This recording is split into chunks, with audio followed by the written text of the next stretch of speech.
Hey, welcome to Tabletop Skirmish Games. I'm Lee, and in this video I'll show you how I took these Dystopian War bases and painted them with some quick and easy techniques for an ocean effect that I'll be using in my Sturginium Skies starter set. Let's get right into it. So here are all the bases that came in the Sturginium Skies box set. You can see that video on my channel where I've done the full unboxing and I've primed them already, and I've just put some blue tack in these little sections so I can glue the supports on once they're painted. Now I primed these with the Citadel colour Macragge blue, and I used this because I had it, and it's a nice dark blue that I think will be a perfect background for the techniques we'll be using. I also put some blue tack underneath just to keep it on the card while I sprayed them. Then I took this very vegan makeup brush. This has got some super soft bristles, nice and big, and then with some Hydra turquoise paint from Army Painter we can do the first layer.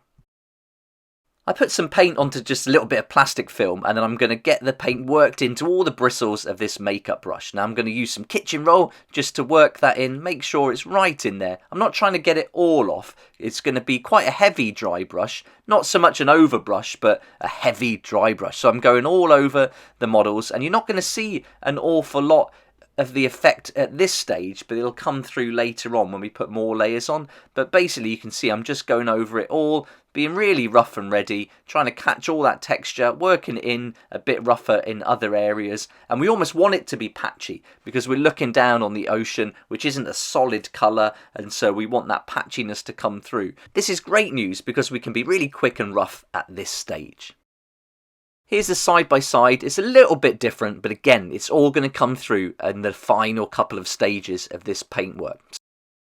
Next I took some layer white scar and that Hydra turquoise again. You can use any white, this is just what I've got to hand. And I mixed them together, and I didn't clean my brush, and I wanted to go for quite a pale colour that you can see in the top right hand side. And so I'm just going to go over it again, but this time I haven't left as much paint on the brush, and I've been a bit more careful and a bit lighter when I'm dry brushing it. So I'm going over every single one again using the board with all the blue tack on to hold it in place, and then it's a really quick step. Now this is going to look quite bright, and we're going to dull it down in the next stage with some shade, but this is really going to give it another colour change. So we're going to have a few different shades coming through at the end, which I think will work really nicely to give us a deep ocean effect. I'm almost going for North Atlantic, North Sea kind of look with my bases.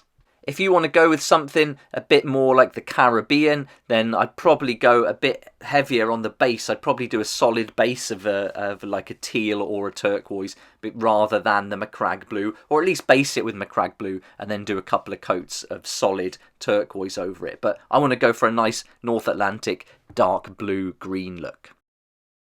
Next I took some Coilia green shade. I can never say these names properly, and I gave it a really good shake. Now on a previous model this came through a little bit glossy. It wasn't supposed to, but I thought I could use that to my advantage here. And once I put a coat on, you can see the difference it's going to make. When I did the full batch of them, I left them stuck to the board like this and then just painted them all. But you can also pick up that blue tack underneath as a little holder, which is great for these bases. And then I'm going to load the brush up, quite a bit of paint, and then get it on there. And again, we want this to be a little bit patchy. So it doesn't matter if some areas have got more shade than others, because that's going to just represent that ocean. We're looking at it from a height, from an airplane if you can imagine, and so you're going to get all different colours and shades going on. So I don't mind if it pools in places and is a little bit darker. That's all going to add to the effect. And you can see I put a little bit more on there, and then I'm just dotting it around to fill in little gaps. And that's really brought it to life. This is also going to bring out the green and the turquoise that we've put on there. And so just with these 3 steps, we've got a really nice effect.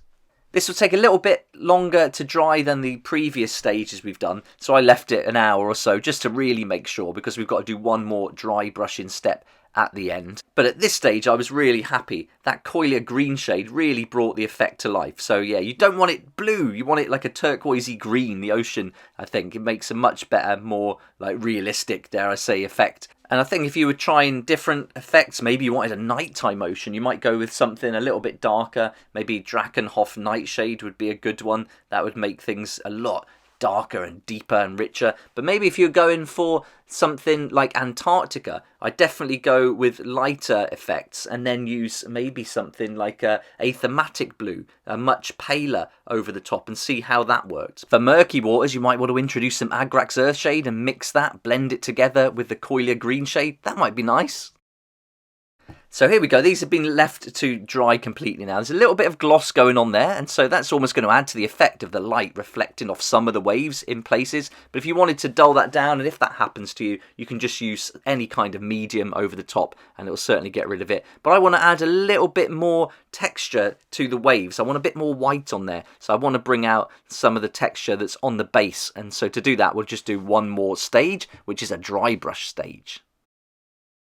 Now I'm going with white. I thought about doing a very, very pale turquoise, but I'm just going to go with white, and I'm going to be very careful with the amount I've got on my brush. Hardly any. I'm really trying to get as much as I can off on this paper towel, and I find with the white, I just test it on my hand until I'm happy hardly any's coming off. And then when I start putting it on the base, I'm going to be really careful, especially at first, because I'm not sure how much is going to come off exactly. So I'm just going against the grain, using the base to do all the work, use that texture on the base to your advantage. And that's the great thing with the way these are made. They're going to make it so easy to get this effect. You don't really need any skill. You just need to be careful to just really do it gently over the top. Just bring out the details that are already on the base and then just try and catch the crests of the waves. And you can see that's made a nice difference. It's difficult with the light shining on it from the lamp, but yeah, it does bring it to life a lot more. When you do this on all of them, it's going to look brilliant.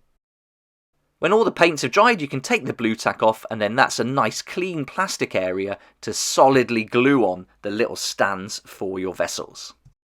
There we go, that's all there is to it. Just a few stages, nice easy techniques, and I'm really happy with the effect that I've got from this for the time I put in. I think it's going to work really nicely. But now I've got to go and get all the ships and the fly-in vehicles painted up and ready to go for both of the fleets. And I can't wait. This game just looks awesome. I'm really excited to start playing and trying out these rules. And again, a huge thank you to Warcradle Studios for sending me out the Dystopian Wars Sturginium Skies box set to have a look at and review on the channel. If you want to check out the unboxing video, I'd highly recommend it. It's a great set, and that's up to view already.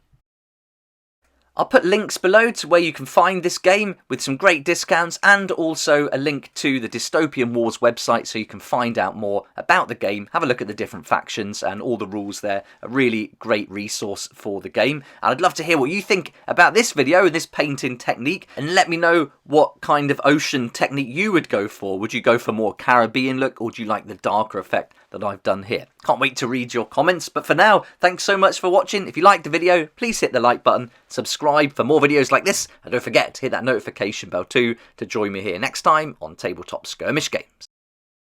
I'd like to say a huge thank you to my Patreon supporters who make these daily videos possible, and if you're interested in joining the community, it'd be awesome to see you there, and I'll put a link for that in the description down below.